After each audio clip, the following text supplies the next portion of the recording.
నమస్తే. ప్రజెంట్ మనం సుందరయ్య విజ్ఞాన కేంద్రం పక్కన భగత్ సింగ్ నగర్ లో ఉన్నాం. భగత్ సింగ్ నగర్ బాగ్లింగంపల్లి సంబంధించిన ఏరియాలో మనం ఉన్నాం.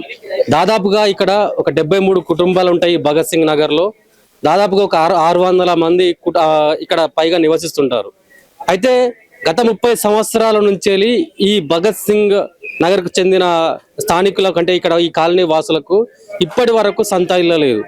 సొంత ఇల్లు కోసం గత ప్రభుత్వాలతోని కొట్లాడి, గత ప్రభుత్వాలను బతిమలాడి, గత ప్రభుత్వాల దగ్గరకు పోయి అప్లికేషన్స్ పెట్టుకున్నా కూడా ఏ ప్రభుత్వం కూడా కనికరించని పరిస్థితి. అంటే గత ప్రభుత్వ హయాంలో డబుల్ బెడ్రూమ్లు కూడా ఇక్కడ వీళ్ళకు కట్టిస్తామని ఆశ చూపెట్టి డబుల్ బెడ్రూమ్లు ఇక్కడ పక్కన కట్టినా కూడా ఇక్కడున్న స్థానికులకు కేటాయించిన పరిస్థితి. ఇవాళ దానికి సంబంధించి పెద్ద ఎత్తున ఇక్కడ వాళ్ళు నిరసన వ్యక్తం చేస్తున్నారు. సో మాట్లాడదాం. ఇక్కడ పోరాడుతున్నాం మేము. అప్పుడు తెలంగాణనే రాలేదు. వైఎస్ రాజశేఖర రెడ్డి ఉన్నాడు, 1000 రూపాయలు కట్టించుకున్నాడు ఎంఆర్ ఆఫీస్ లో ఇండ్లు ఇస్తామని. ఆయన చచ్చిపోయినాక మళ్ళా ఇన్ని రోజులు రోషా వేయలేనా, అదే అయిపోయిందా? కిరణ్ కుమార్ రెడ్డి అదే అయిపోయిందా? మళ్ళా కేసీ గారు ఆయన కట్టిస్తాడు. కేసీ గారు ఇల్లు తెలంగాణ వచ్చిందని మేము మస్తు ఆశపడ్డాం. అవును, శాంక్షన్ చేసిండు, మాకు ఇయ్యలేదు. అక్కడ లమ్మడోళ్ళ కట్టించిండు, మాకు ఇయ్యలేదు. ఏమంటారు కదా, మొఖాలు చూసి బీదగా ఉంటేనేమో పెళ్లికి ఇవ్వరు, బీదగా లేకుంటే బొట్టు పెట్టి మా ఇంటికి రాండి, భోజనానికి రాండి అని పిలుస్తారు. జర వాళ్ళు గట్టిగా ఉన్నారు, వాళ్ళకి కట్టించిండ్రు. మా గుడిసెలు కదా, మెత్త ఉన్నాం కదా, మమ్మల్ని ఇక్కడ దోచేసిండ్రు. కేసీ గారు గెలిపిస్తే 2 సార్లు గెలిపించి కట్టిస్తాడు. ఒకసారి వాళ్ళకి కట్టించిన, ఒకసారి కట్టిస్తామన్నాడు. ఎవరు? కేటీ గారు వచ్చిండు. వాళ్ళ ఓపెనింగ్ చేయనికే కేటీ గారు, కిషన్ రెడ్డి ఇద్దరు వచ్చిండ్రు. కేటీ గారు వాళ్ళని ఎట్లా ఇండ్లకు తోలిచ్చినా మిమ్మల్ని అట్లా ఇండ్లకు తోలిస్తాడు. కథం మళ్ళీ ఏందో లేటర్ వేసి ఉన్నోళ్ళకే ఇంటి ఇచ్చిండు కేటీ గారు. మమ్మల్ని ఇక్కడ మర్చిపోయిండు, అన్నమాట మర్చిపోయిండు. ఓట్లు పడ్డాక మర్చిపోతారు ఎవరైనా. బీదగా ఉన్నప్పుడు సాయం చేసిన మర్చిపోతారు. గెలిపించి చీటి మీద కూర్చోబెట్టినాం కదా, మర్చిపోయిండు కేటీ గారు. కేటీ గారు ఇక్కడ కరెంట్ బిల్ కడుతుర్రా? ఇక్కడ రేషన్ కార్డు ఉన్నాయా మీకు? అన్ని కూడా మాకు కరెంట్ బిల్లు కడుతున్నాం, రేషన్ కార్డు ఉంది. 2 ఓట్లు ఉంటే ఒక ఇంట్లో 5 ఓట్లు 6 ఓట్లు అయినాయి మాకు. అన్ని మా ప్రతివి ఇక్కడనే ఉన్నాయి. కరెంట్ బిల్లు కడుతున్నాం, నల్ల బిల్లు కడుతున్నాం, రేషన్ కార్డు ఇక్కడనే ఉంది, ఓటాక్ ఇక్కడనే ఉంది. మాకు అన్ని ఇక్కడనే ఉన్నాయి కానీ ఇస్తలేరు. ఏం చేస్తుంది? వేరే వాళ్ళకి ఇచ్చేసిండ్రు. వాళ్ళకి కట్టించిన వాళ్ళు ఊరు దిక్కోలే, వాళ్ళక్కడ వాళ్ళ ప్లేస్ లోనే వాళ్ళకి కట్టించిండ్రు. మీ ప్లేస్ లో కూడా మీకు కట్టిస్తామని చెప్పిండ్రు. ఎవరు? కేటీ గారు చెప్పిండు. వాళ్ళకి ఎట్లా కట్టించిన కట్టిస్తామని చెప్పిండు కేటీ గారు చెప్పిండు. ఓట్లు పడ్డాయి కదా, 2సారి గెలిచిండు కదా, కథం మర్చిపోయిండు. మళ్ళీసారి కూడా నేనే గెలుస్తాం, 3ఓసారి వీళ్ళని అక్కడ దోషేతామని మర్చిపోయిండు. మేము గెలిపించినాక మళ్ళీ ఆయన గట్టియకపోయి రేవంత్ రెడ్డి కూడా మన ఊరు దిక్కోడు కదా, ఆయన కనికరిస్తాడేమో, కట్టిస్తాడేమో. ఆయన కట్టిస్తాడేమో. మా ఊరు వాళ్ళ ఊరు ఒకటే ఊరు దిక్కు, నార్కర్నూలు దిక్కే రేవంత్ రెడ్డి ఊరు దిక్కే. మాది పెద్ద కొత్త పెళ్లి. కట్టిస్తాడని జాలి పడ్డాం. రేవంత్ రెడ్డిని గెలిపించినాం. ఓటు ఆయనకి వేసినాం, గెలిపించినాం. ఆయన కూడా మర్చిపోయిండు. ఇంకా ఇప్పుడు మళ్ళీ నెక్స్ట్ 2 ఏళ్ళు అయితే దిగిపోతాడు. మళ్ళా మీకు నేను గెలిస్తే ఆమె ఇస్తా, కట్టిస్తాను. మళ్ళీ ఒకడు వస్తాడు, వాడు సీటు విన్న కూర్చోబెట్టిన. అందరు అంతే, అందరు దొంగలే. వాళ్ళకు ఉండనీకే ఒకటి కాదు 4, 5 ఉన్నాయి. మాకు ఒక్క రూమ్ కట్టియనికే వాళ్ళకి ఆయాసం అవుతుంది. చిన్నది కట్టియనికే మేము ఒకటి అంటాడు. మేము అవునన్నా, మళ్ళీ ఇంకేం చేయాలో ఉంటాం, వానికి ఒక్కొక్కరికి 10-15 ఉంటాయి. కబ్జాలు చేసుకుంటారు వాళ్ళు. కింద పడితే మార్చిపోకుండా కార్ల దిగుతారు. ఉండనికే ఇయ్యనికే మీ గుడిసెలు కూడా వీకేసామని ఒకడు అంటాడు. మన అయ్యసమ్మ, మన అబ్బసమ్మ, భూమిని పుట్టినానికి ప్రతి మనిషికి భూమి అక్కే ఉంది. వాడేవాడు ఊడవికనికే. ఓటేస్తున్నాం కదా, మేము ఓటేస్తేనే కదా వాడు కృషి మీద కూర్చునేది. మేము గెలిపిస్తేనే కదా. ఓటేయాలి, గెలిపియాలి, సప్పట్లు కొట్టాలి. మా సార్ గెలిచిండు, మా లీడర్ గెలిచిండు అని సన్మానం చేయాలి, బొట్లు పెట్టాలి, స్వీట్ తిప్పియాలి. మళ్ళీ మా గుడిసెలు లాస్ట్ కి వస్తే ఊడవికించుకోవాలి. ఇట్లా ఉంది మా కర్మ. బీదలు ఎవడో వాడు మొన్న ఊడవిక్తాం అన్నాడు. ఎట్లా ఊడవిక్తాడు వాడు? వాడు ఊడవికనికి రామని ఫస్ట్ వాడు. నార్మల్ గా మీరు గుడిసెలలో ఉంటారు కదా, ఎట్లుంటది అసలు? మామూలు పలకరించే దిక్కే లేదు. కూలి దొరకక గుడిసెలలో ఉండి వీళ్ళ అన్నం తెచ్చిచ్చిపోతారు తిననీకే. బియ్యం వంచుతారు, బట్టలు వంచుతారు.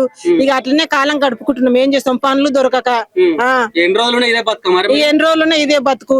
ఇన్ని రోజులు స్లాబ్లు ఎన్నిక పోతుంటే ఇప్పుడు అన్ని మిల్లర్లు అవైనవి.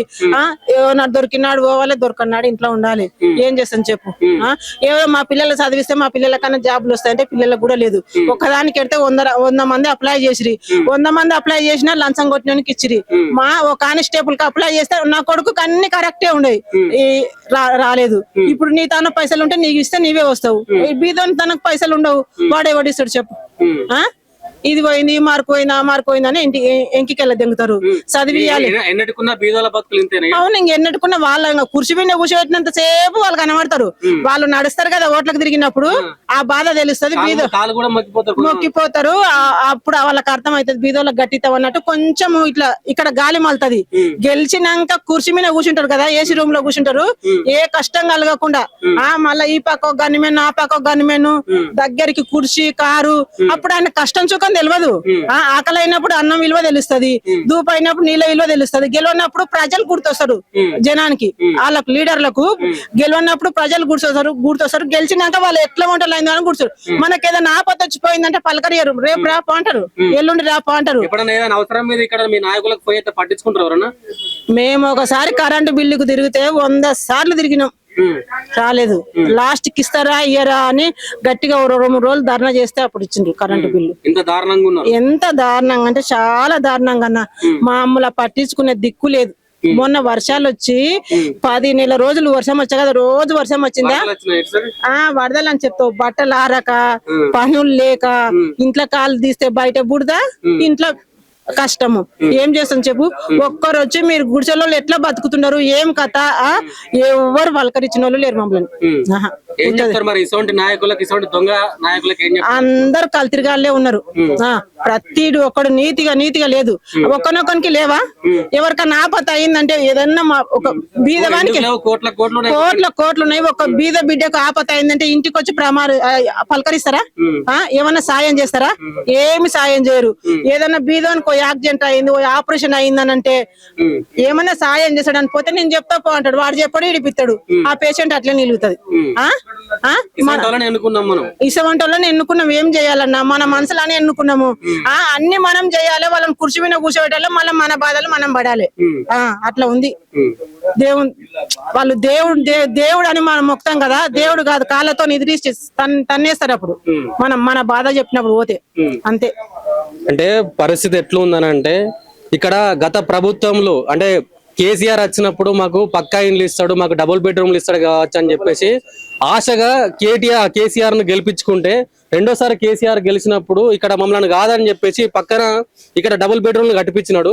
కనీసం మాకు ఇస్తాడు కావచ్చు అని ఆశ కొద్ది ఎదురు చూసినాం. రెండోసారి గెలిచినప్పుడు మమ్మల్ని పట్టించుకోలేదు అని చెప్పేసి ఎంత వాళ్ళ ఆవేదన వ్యక్తం చేస్తున్నారు. ఒకసారి గుడిసెలు చూడండి, ఇల్లు చూడండి. అంటే తెలంగాణ వచ్చింది, మా నీళ్లు మా నిధులు మా నియామకాలు అన్ని కావాలని కొట్లాడినాం.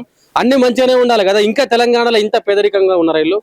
ఇండెట్లు ఉన్నాయి. ఒక వర్షం కొడితే కాలు తీసి బయట పెట్టరాదనంట. ఇంత దరిద్రమైన బతుకులు. అంటే ఇక్కడ ఉన్న నాయకులు ఏం చేస్తున్నారు, ఇక్కడ ఉన్న అధికారులు ఏం చేస్తున్నారు అంటే, వీళ్ళకు డబుల్ బెడ్రూమ్లు ఇచ్చినామని ఒకటి చెప్తాడు, ఇందిరమ్మ ఇల్లు ఇచ్చినామని ఇంకొకటి చెప్తాడు. ఎవరికి వచ్చినాయి? ఎవరికి అంటే రావాల్సిన వానికి వస్తున్నాయి, రానోనికి మొత్తానికే రావట్లేదు. దీనిపైన ఖచ్చితంగా ప్రభుత్వం తక్షణ చర్యలు తీసుకోవాలి. ఇక్కడ ఉన్న వాళ్ళకు ఖచ్చితంగా ఇందిరమ్మ ఇల్లు శాంక్షన్ చేయించాలని చెప్పేసి మేము కోరుతున్నాం.